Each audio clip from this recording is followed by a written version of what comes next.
Hey, good evening, everybody.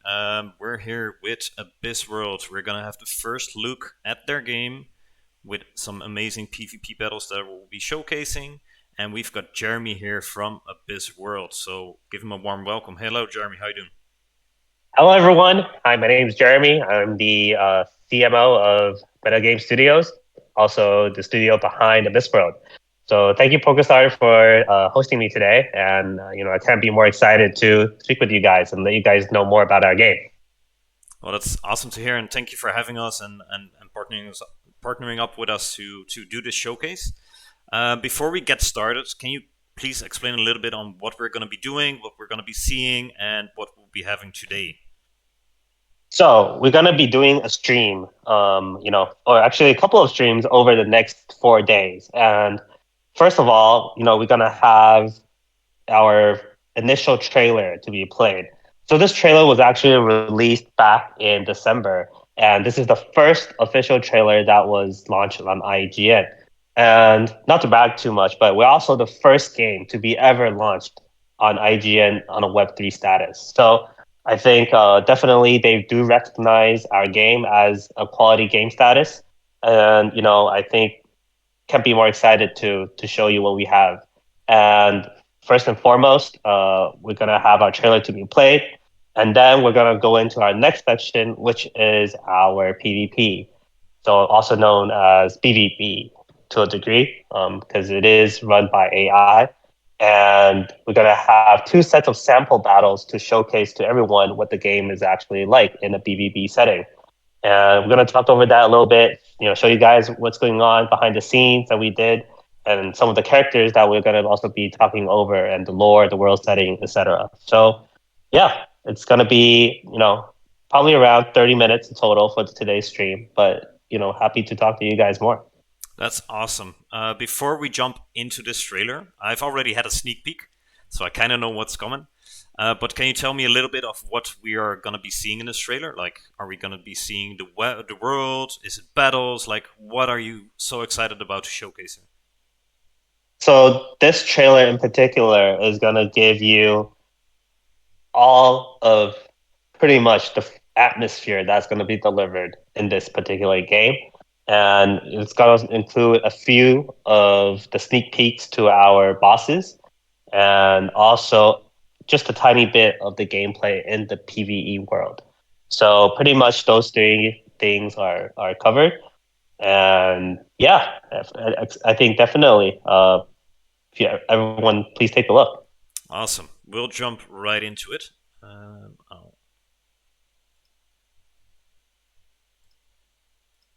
get this going here.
Wow, that looks amazing, Jeremy.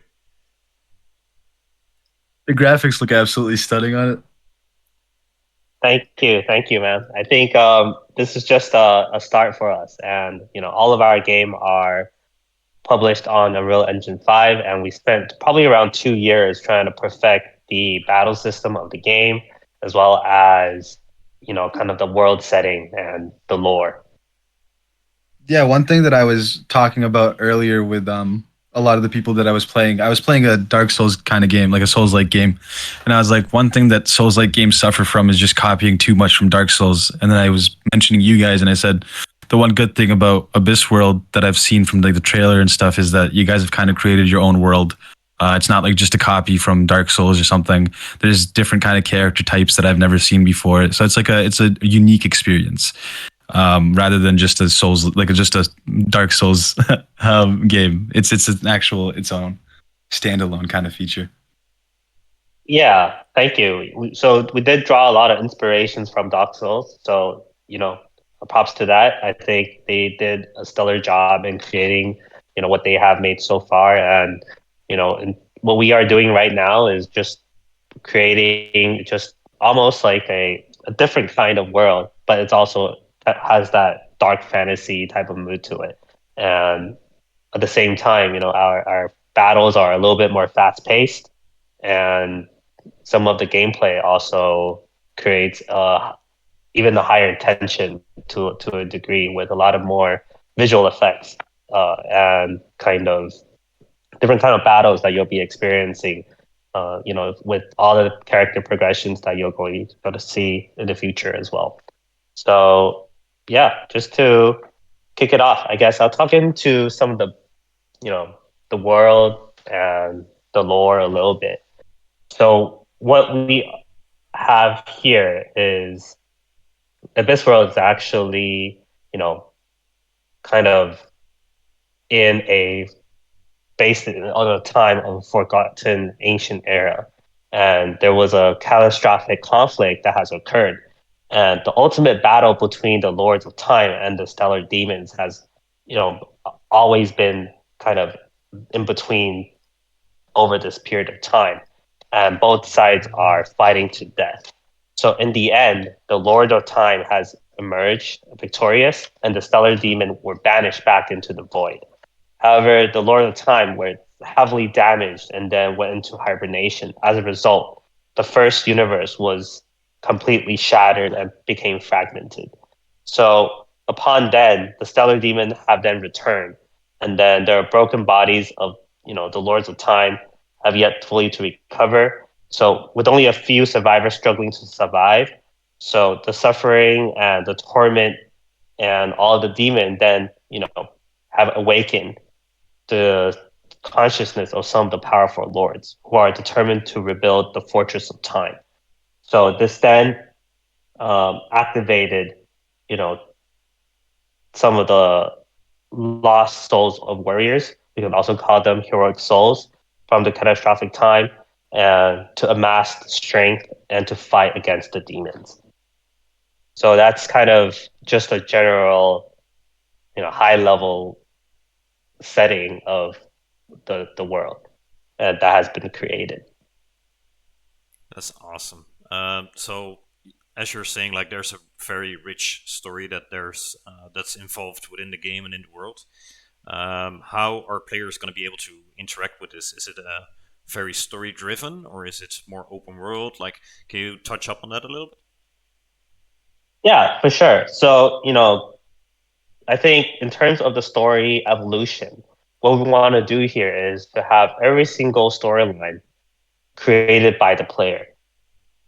So there will be various channels available to create this kind of what we're going to do here is the world content here, and it will be permanently saved in this world. So all the decisions, all of what's going, some of the small interaction happening for each player, and all of the different kind of battle that are happening will impact the world permanently. So the frontline players who participate in wars, will determine the survival of the many worlds that, and will also leave a name of that will has permanently happened for these battles, and some of the many outstanding players will also be recognized in these battles. And if you also participated in the voting and deciding the outcomes of the future of the many events, your name will also be saved in these votings. And furthermore, if you are an explorer, we have a map that's known as the stellar coordinates tool that you could use to explore the edge of the universe. You will also receive a permanent, I would say, recognition based on the places and the planets that you have visited. That's amazing. So basically, what you're doing is you're building a world and a general idea of a story, and then the entire community and the player base is basically directing this story on where it's gonna go and develop next. Is that is that my That's right. correct understanding? Oh, that's That's amazing. right. So basically, there will be a battle against two worlds. So I would say predominantly, all the players are part of the heroic souls, which the AI itself is part of the darks, you know, the dark world, and the dark world will continue to infiltrate, and then it's the players that are together forming as a team that needs to conquer the map slowly and fight off these demons. So it's kind of like everything is happening real time, and all of these small battles will accumulate to a larger grand world setting Hmm. that is being created here. That's amazing. That sounds really cool.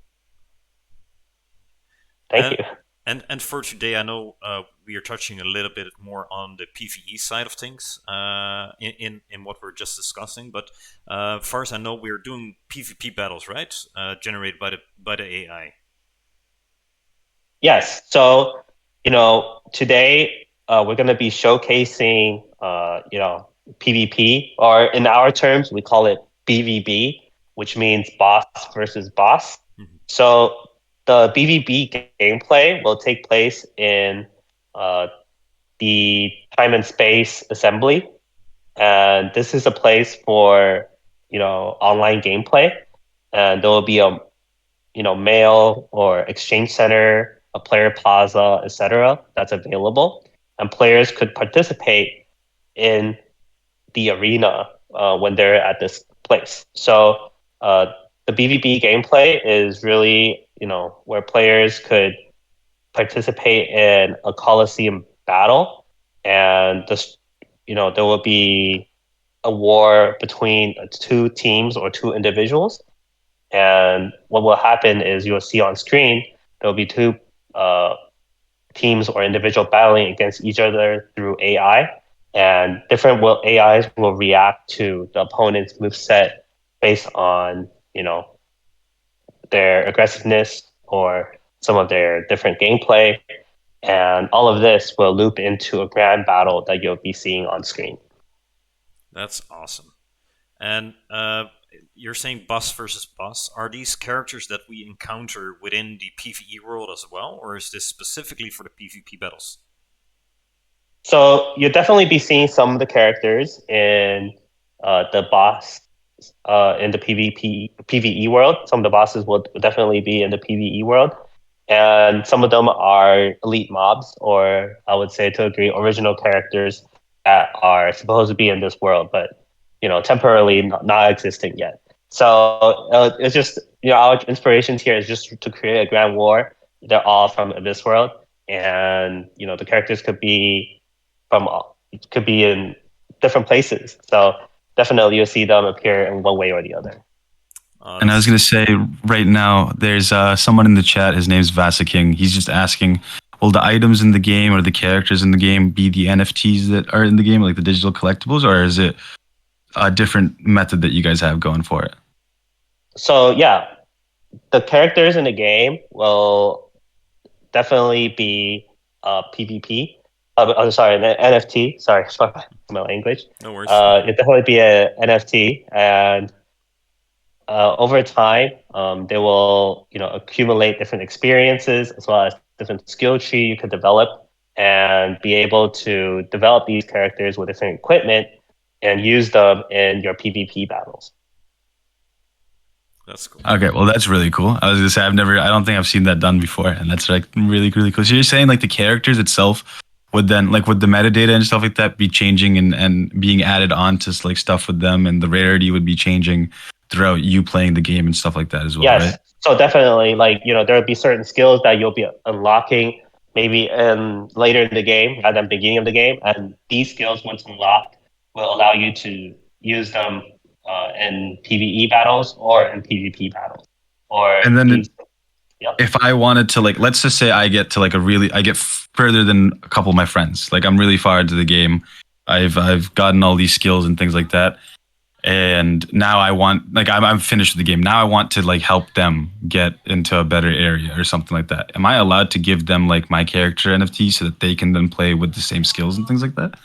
Oh, so I would say there's gonna be different requirement for your character. For example, this particular equipment might require some particular level requirement or status requirement that before you wear them, right? So we don't really allow you to transfer NFT um, straight off like that, because they definitely want the player to actually first enjoy the world a little bit, but at the same time, there will be certain equipment that that you could give to your peers and increase their chances, such as their potions or other kind of buffs that allow them to get an advantage in earlier in the game.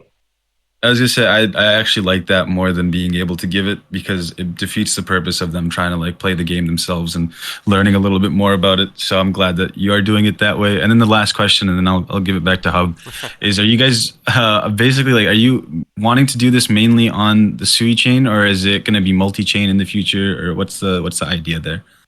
So Sui is one of our dear partners. It's there we are a launch partner of Sui, and at this moment, our game will be just launched on Sui. But in the future, we might go multi-chain one way or the other. That's still something on the back of our mind, yet to be discussed. Cool, I appreciate it. Thank you very much. Awesome. Well, thank you for that insight there, Jeremy, and for answering these questions.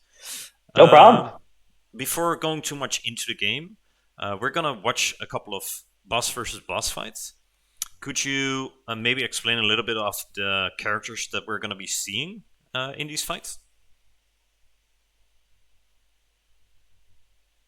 Oh, I think Hub's mic just rugged. Oh, did my mic just rig? Uh-oh. There you go. There You're we go. back now. I'm sorry about that. Technology. Jeremy, I was asking, like, we're gonna be watching some boss versus boss battles here. Can you tell us a little bit of the characters that we are gonna be seeing in these fights? Like, what are their abilities? What are the differences between them? Sure. So first of all, we got four characters that you'll be able to see for the next 4 days battling, against each other. And first of all, we got the Annihilation Apostles, which they are part of a religious organization that spans over multiple planets. And there is a mysterious belief known as the doctrine of annihilation. So that belief is that everything in the universe will eventually get annihilated and return to nothingness. So within this organization, there's a faction known as the Annihilation Apostles, who are the most loyal followers of the organization and deeply influenced by this kind of teaching. And they believe that annihilation is a form of liberation and redemption. And in order to obtain liberation, they're willing to offer blood sacrifices in order to pray to the doctrine of annihilation. So the annihilation apostles also have powerful abilities, and their bodies and souls can transform to adapt to their belief of nothingness, and can manipulate dark energy and possess the power to destroy everything. However, the souls have lost emotions and compassion, leaving only their obsession and faith in nothingness. Oh, that's really deep. So, yeah, that's something that our producer Max, have spent creating these kind of backstories and part of the world setting, over the last 2 years, just to create a grand universe that that players could read into and get to know his character, and just create more kind of lively characters for players to really create a connection to, and that will grow over time by the character development. I think that's what we want to see. Hmm. For sure. And what is he wearing? Because I see like a big shield, I think it is, on the back. Yeah, so there's a big shield in the back, and uses a blade that most of the time. Cool. So he's probably mostly using a bit of magic and to a degree some kind of close combat. It looks awesome. And I see three other characters. Can you tell us a little bit about those as well? So next up, we got the Iron Doctrine Executor. So he belongs on the edge of the first galaxy, and there's a organization known as the Steel Doctrine, and the belief that the essence of life is indestructible, and holds eternal power. So under the Steel Doctrine, there's a special force unit known as the Executor, who represents the doctrine and has a mind and body that is unbreakable as steel. Mm. So, in a special mission in the beginning of the game, players will find him on a frozen planet. So, in this mission, player can find different goals and various tasks to do, and the ultimate, uh, mission there is that they will have to carry out a secret war plan to defeat the enemy.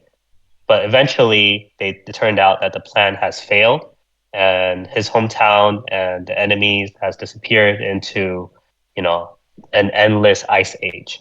So he was accidentally frozen there, but he did not die and became the last remaining remnant of the Steel Doctrine Oh, organization. Yeah. that's cool. Very cool. And are we gonna see these two fight first, or is it gonna be a setup of different bosses here? So I think as for today, we have planned for the battle of the our Iron Doctrine Executor as well as the Locust Swarm. So I think that will be coming up um, as of today. So maybe I'll talk into all the characters, and Yeah, then for sure. eventually we could play first bit there. So next up, we got the Falling Leaf Warrior. Actually, one of my favorite characters. Where they belong is in the distant planet of the Cetralex. There is a group of mysterious warriors and sage who call themselves the Falling Leaf People, and they are a secret society that have stayed away from other planets for a really long time, and they are agile, wise, and skilled in swordsmanship, and they are really low key and never really reveal their true identity in front of others. So just like a withered leaf falling from the tree, hence called the falling leaf warriors. That's awesome. Is that So also why they have a bit more coloring to their armor, for example? Because I see this one with a bit more brighter colors. exactly. So the green represents leaves, and the yellow also represents some of the characters, the leaves that you'll see in the autumn, and they kind of blend into like the forest battles during like in special missions, etc. That's Yeah. awesome. Looks cool. So in the special mission, in the beginning of the game, players will obtain a signal source in one of the major plot lines, and then they will discover extremely powerful demonic force awakening, and at the distant planet, this group of martial artists will be chasing the mysterious source of fire, which is said to be a source of unimaginable power. However, players will eventually discover in that mission that the so-called source of fire is actually a demonic star that has been left many years ago. And when it awakens, it will devour the whole entire planet and become a demon on a planetary level. So in the end, player that will be implanted with a virus, and eventually it could awaken and causing it to be destroyed. So afterwards, one of the warriors will help the player in the mission to choose to join their group in pursuit to find the truth.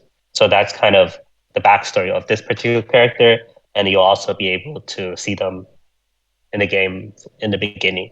That's cool. Sounds really cool. I like all these different backstories and all these different belief systems, and I think Max is doing an awesome job with that. And I can't wait to Thank see you. this come into fruition. Like, really cool. And lastly, we got the lonely locust, also known as a locust swarm, a swarm of locusts.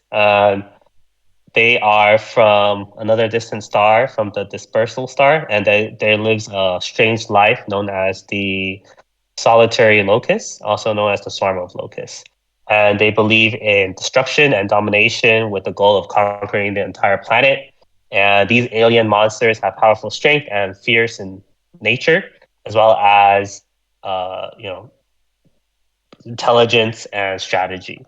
So these elite individuals of the solitary locust possess even more overwhelming strength and speed, as well as high intelligence that could enable them to make quick decisions in response to crisis and battles.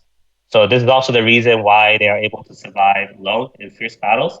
And in addition, there is a survival ability for these solitary locusts. They usually have some kind of a unique skill and equipment, and to be able to turn around things quickly in this situation. So although they're not the most powerful race, but their threat should definitely not be underestimated. And you'll also see this monster probably in the early stages of the game, and they are an enemy, and players will encounter many species that has been left on this particular planet years ago, and they have a similar appearance to demons on are good sensing the power of different elements.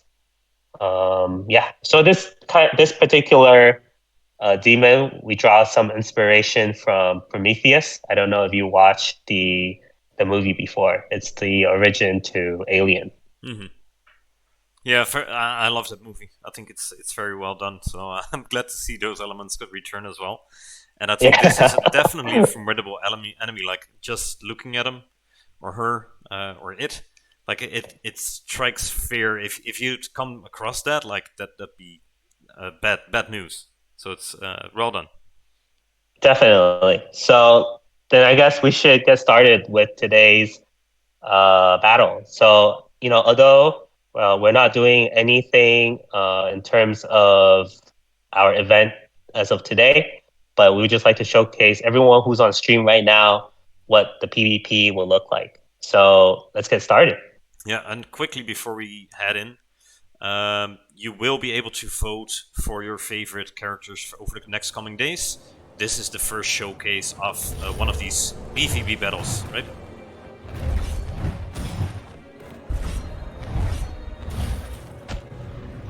We here see the Iron Doctrine Executor wields a large blade and does a lot of thrust attacks. And he's not as agile in his moves when compared to the Locust Swarm, but definitely, his damage and, some of these heavy attacks will, not make it easy for the opponent. For sure. For some reason, I do think I've lost sound on my end. Yeah, I've lost sound for the game as well. There it is. It's back now. Oh, it's coming back. Perfect. So we really see the quickness here of the Locust Swarm moving around. But and then they also possess some kind of elemental damage. I think in a few... Oh, look at that. That whirlwind attack. Definitely left some real damage there. Ooh, see right there, you see the elemental damage, the magic. Yeah. Definitely not a pushover here. Oh. Look at Damn. that. And look at him fly. That guy went flying, dude. That went way too far, man. Ooh, that was one big hit. Jeremy, a quick question. Like, I see the timer up on the top, 199. It starts off on. What is the longest battle between bosses that you've seen happen? So we tested this. Some of the longest battles are actually very long. Especially, we have to tinker around with some of the different like health bars for some of these boss characters, because even though we have set them originally in the PVE mode to be this particular health, I would say number, but in the end, like if you're on a PvP setting, it's hard to just kind of get a kill from these bosses due to their massive health bar. So we do have to kind of work around with that. So like a situation like that would probably take over 3 minutes, and the timer will definitely hit, or your character will probably get destroyed before then. So yeah, we've seen battles over 3 minutes. That's awesome. But most of the time, I think a game should end around, I would say, a minute 30, or even probably around a minute. I think you'll be able to see a game end around that time. Another quick question. Do you use these AI boss battles to balance your game as well, or is that done beforehand? So these AIs, we actually, we have a few particular skills that are, I would say, that are equipped with them, and they over time they will learn from these different battles that we have run over for a long time, and they do learn from the attacks of the opponent, and they learn from the attacks. Like right now, for example, in the PvP settings, they are still constantly learning, and over the opponent's move, and eventually they become stronger by learning the opponent's move over time. So yeah, that's how it works. Do you have a personal favorite out of all the heroes at the moment? Myself? Yeah. Oh, I like the falling leaf warrior. Okay, I was gonna say because probably for Hub it's probably Locust or something like that. Hub likes those fast characters that are agile. Just from any other game that I've played against him. So I know that I'd be the heavy and then he'd probably be Locust, and for some reason he'd win all the time. Yeah, I think the Locust is really cool, but I like the first one as well, which was, in my opinion, a bit simpler. Yeah, so I think I would say definitely the Iron Doctrine Executor is something you'll see a lot of players picking up in the early game. It's just an easier character to get into, and also be able to kind of look at some of the heavy attacks just to get a feel of the game. And once you're better at it, then I think the Locust Swarm is more for the skilled players. And what kind of specific abilities are you thinking of adding in? Like, I see a lot of them already, especially with Locust being a bit more magic oriented as well. Yeah. Are there like certain elements that you think, oh, I definitely want this to be added in, but it's still in development, or? I think that's really up to Max's idea, and I think eventually you'll probably see more magic attacks or different skill trees.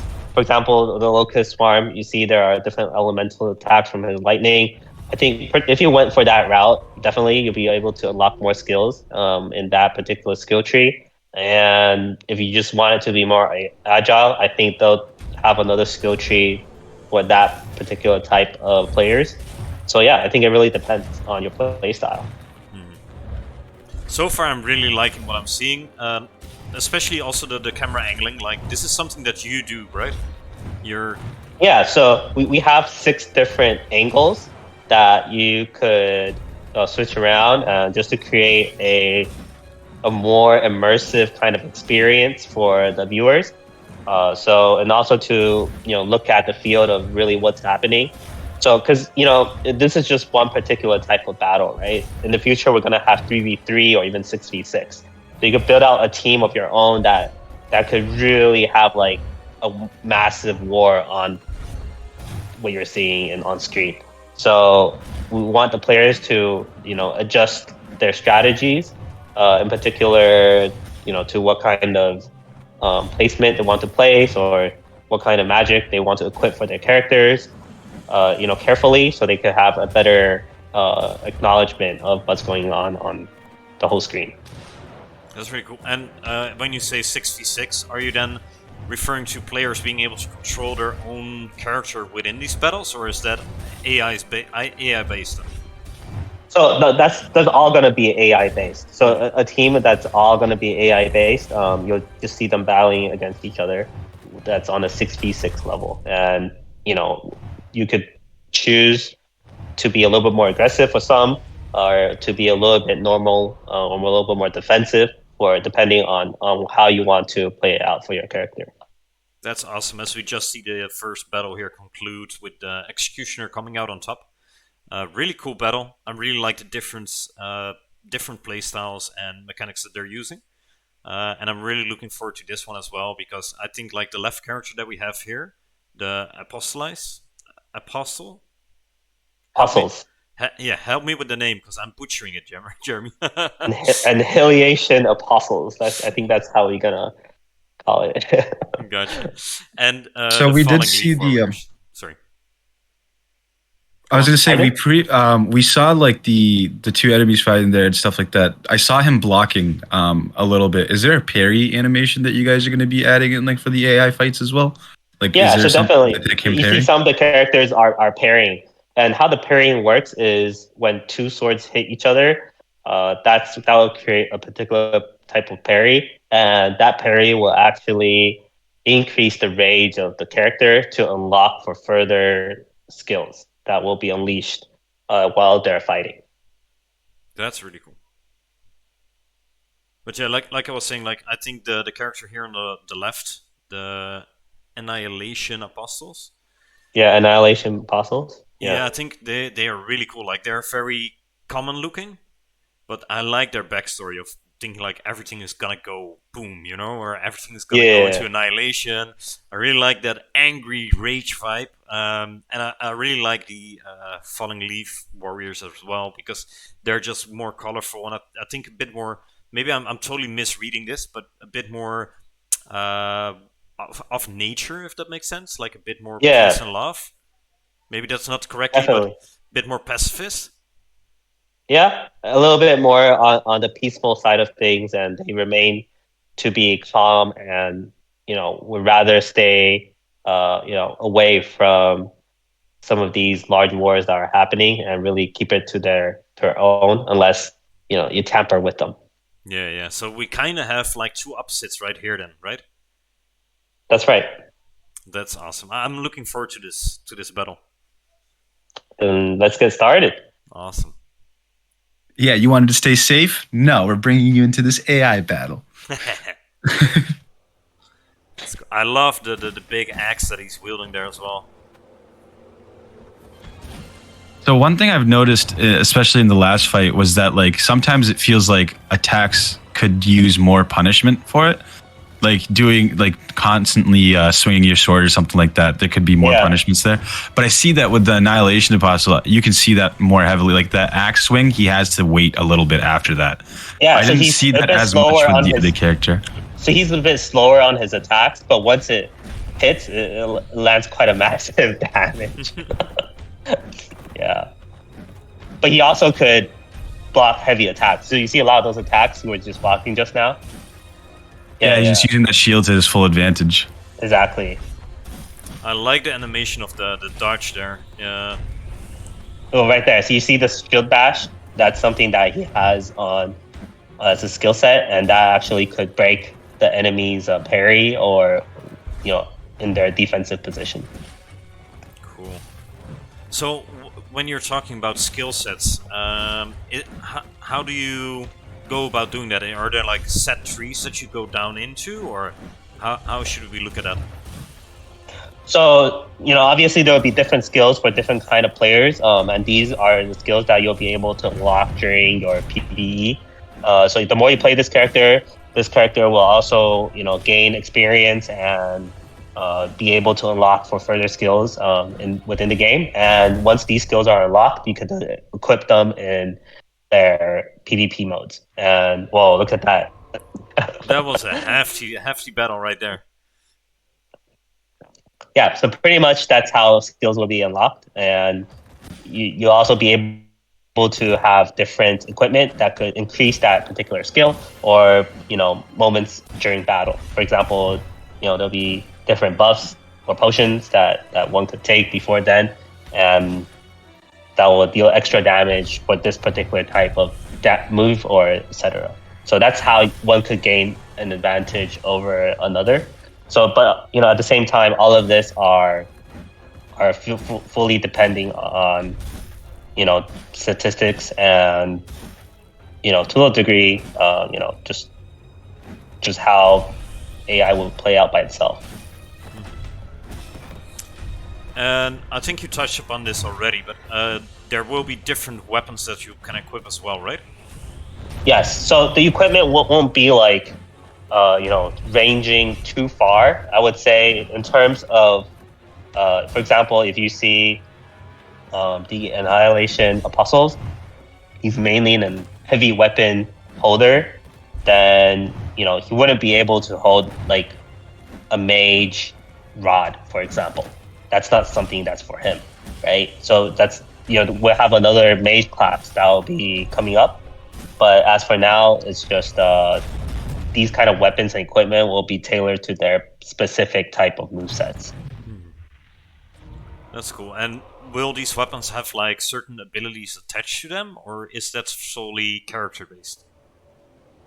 So that's solely character based. So all these type of equipment will be unlocked just for your characters. And if you were to hop on to another character, you'll then be able to unlock other kind of equipments that's for that particular character, for example. Very cool. So far, it seems that our fitting Leaf Warrior is having the upper hand in this battle here. I think his swift movesets are definitely making more efficient. It is very cool to see though that each of these classes or characters have their own unique way of moving about, not just the fighting, but also their dodging and their rolling. It's really cool to see that's even unique to these classes. Oh, wow! I think. Yeah, I really like that the spin like jump roll thing that he does, dude. It's so sick.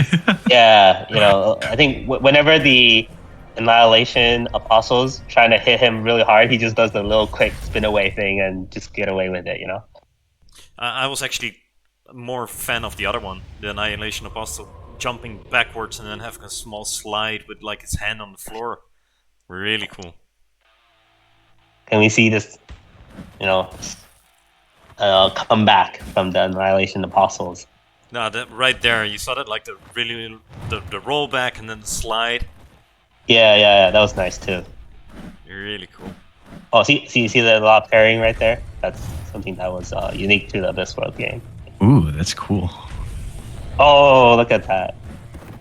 I was going to say there's a question from Orion, and he was just asking what strategies or tactics can players use to like successfully navigate the areas in AbyssWorld. And I'm assuming that we'll see that within the PVE when we're looking at it later as well, and we'll get a better understanding of it. But is there any tips that you have beforehand before we see that, of any ideas of how you would go about doing stuff like that? I would say fully utilize what you see on the map. Like, don't be afraid to explore this corner or explore, a elite mob that is, maybe off from the beaten path, because you never know what these monsters will unlock for you and what we have in the treasure chest. Right? Oh, that Look was at that. That was very cool. It was almost as if he was actually executing him there, taking off the hat from the side. Really nice. Yeah. So definitely, I think exploring is always a very good tip that I'll give to the players. Just don't always just go straight to the boss, because it's not the best way not the smartest way to face for the game, and unlock more equipments and also grind a little bit just to kind of make sure you're ready for some of these boss fights. That's awesome. I do think that we've had our PvP battles for today, right? Yes, so this is all we have, in terms of the characters for our PvP showcase, Mhm, and we have shown all of them as for today. mhm. And just for the people that are currently watching and are wondering, like, we are having 4 full days. We did day one today. What can they expect over the next couple of days before we're closing this one off? So over the next few days, we're gonna be doing introduction to our PVE mode. There will be some unique footages that are never released, and we'll also be showcasing the first section of our PVE mode, and also the second part of our PVE mode, which is uh, includes two. The total game will include 4 elite mobs and a final boss that they will meet in this particular region. So I would say that's going to be happening, and we're also going to roll out a few more PvP battles for the viewers to participate in the event. That's awesome. So we're gonna see the entire showcase of the game. So PVE we did today, but we're gonna do that over the next couple of days. We got multiple PVE showcases for the people as well, and of course the voting on who you think is gonna win each of these PvP battles as well, or BVB, I should say, right? That's right. Awesome. Well, for now, I really want to thank you, Jeremy, for showing this first piece of AbyssWorld. I can speak for me and for Sen, I think, here that we really enjoyed what we saw, and we're really looking forward to the coming 3 days, where Sen will be more in reigns, and I'll be his sidekick. Yes, sir. Nice. I was gonna say the one thing I'll say about it is I didn't looking at the AI like battles, I didn't have and I'll be honest, like I was worried that it would be a little boring to watch, but you guys did such a phenomenal job with that. The characters' animations throughout the entire time, the skill trees that they're using, like during the like everything for it worked really, really well. And I was like, actually, look, it didn't feel like I was watching two AIs battle it out, even though it said AI above their head. It felt like I was watching an Elden Ring, like kind of like a PvP battle. And Yeah, I because feel they like moved.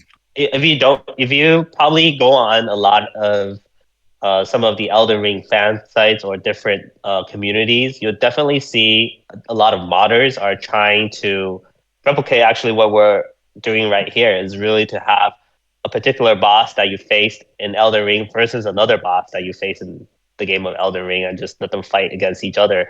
And that has already become a phenomenon that we're seeing. So I think that this is actually players are wondering, what kind of scenarios would happen. So we decided to, have that in our game.